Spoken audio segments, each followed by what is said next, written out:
कहीं ट्रेन जल गई और फिर कुछ देर बाद सुना कहीं कुछ घर जल गए। हाँ, घर जल गए। और कुछ देर बाद देखा मेरे सामने पड़ोसी का घर जलते हुए। हाँ, मेरे पड़ोसी का घर जलते हुए। मैं चीखा, चिल्लाया, उन्हें मत जलाओ, उन्हें मत जलाओ। लेकिन मेरे किसी अपने ने ही मुझे पकड़ लिया और कहने लगे, चुप कर, हमारा होगा उनका पक्ष रहता है, अगर ज्यादा बदमाशी तो इन्हीं के साथ जला देंगे।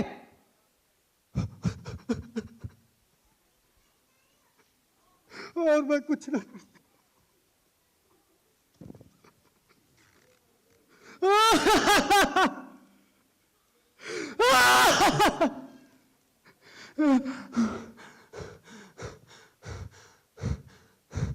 लेकिन मेरा विश्वास अब भी बाकी था कि सब कुछ सही हो जाएगा, लेकिन कुछ सही ना हुआ। हम महफूज थे अपने घरों में और उनकी लाशें सड़कों पर पड़ी हुई सड़ रही थी। उनकी लाशें सड़कों पर पड़ी हुई सड़ रही थी,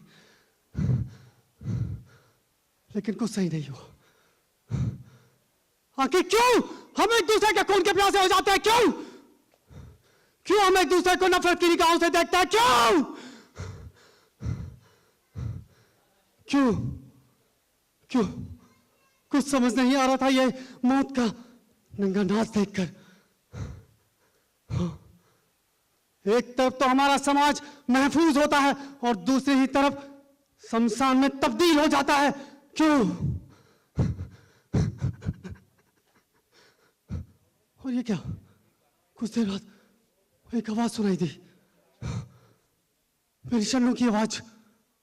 कुछ लोग उसे जबरदस्ती कर रहे थे और मैंने देखा वो उसके साथ छेड़खानी कर रहे थे। मैं जैसे तैसे उसकी तरफ भागा। मैंने कहा, रुक जाओ, रुको। लेकिन पीछे से फिर मुझे किसी अपने ने रोक लिया और कहा, चुप हो जा, मार देंगे इसे हम। अगर तूने इसका साथ दिया तो तुझे भी गोली मार देंगे। मैं नहीं रुका और जैसे ही उसकी तरफ पहुंचने की कोशिश की तो उसका कत्ल कर चुके थे।